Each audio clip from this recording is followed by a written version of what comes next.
Hey everybody, going to do some single stick continuation on from the last videos. What I'd like to do is I'd like to look at, we'll call it a number one line, or kind of that first arc coming in this way. We'll call that a number one. We'll call a number two coming in this way. I'd like to show you 3 different disarms, single stick against single stick. But I'd like to kind of teach you the technique first, and then in the second bit of videos, or however we're going to go about doing that, is to show you why the technique that I'm showing you is a little bit safer, or leads to you being safer, because of course he's not just going to do one single stick thing and then I'm going to get to do my 5 techniques. He's going to swing a stick and then he's probably going to keep even punching, that type of idea. So that's the progression as to what it's going to lead into. I'll show you those next, the first 3 disarms on the number one line now. Alright, so we're going to continue from the last set of videos. We'll do it from kind of a 4-count single somali, 1, 2, 3, 4. The reason for that is several. First of all is that there's some movement involved. It's not just a stationary planned attack, that type of idea. Although you do have to note that although we are moving, learning to chamber and load our sticks, learning to move, that type of idea, we are actually connecting in time and space here. We're not physically trying to get each other here. So there's a difference. So what's going to happen is the technique will be 4 count.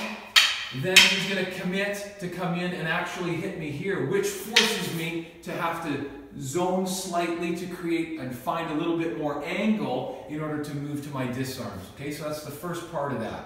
The first disarm we're going to look at doing, 1, 2, 3, 4, is the one from the video previous. Striking the side and then leveraging off with the thumb like that. Once again, just as should be a recap for you, I'm actually kind of moving in just far enough where I can still hit him with my stick, not close enough where I'm still going to be in attacking range, then drifting back out, bringing his arm right in the way so that just looking for a second, just like if I was doing an arm bar, I'm using it as a shield here. I'm not having it out where I'm still able to get hit. Right? So that's an important point. You're going to see that stuff. So first one, recap, zoning, strike, and here I am here for the disarm. Right? Of course, after that, see fit to do all the fancy stuff that you like. Right?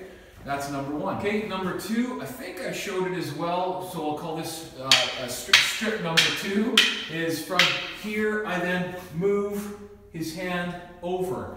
Now of course off the grab I'm getting, my palm is covering his thumb, but I'm not covering his fingers themselves. There's nothing wrong with doing something in front, but once again I don't want to stay in the way of his continued attack. So whenever possible, right? Exactly. I'm then moving out here, where of course if he did, I don't know if we're in the frame or not, just back up. If he did continue, I would be here. But that's going to get into the second set of videos as to why I'm doing what I'm doing. So here we are. I would strike. Obviously that would hurt quite a bit to hit the knuckles. Same thing would happen because of the proper hold I have if I was to kick, or empty-handed if I was just to strip. Same one you know how to do. The third one we're going to do is a snake. So off. The 4 count in, strike, and now I snake underneath, pulling back with my hip, and whether I strip or not, I chamber and load just in case he were to come back through and continue to attack. That we'll move in and we'll look at for our second set of videos on safety and as to why we're doing what we're doing.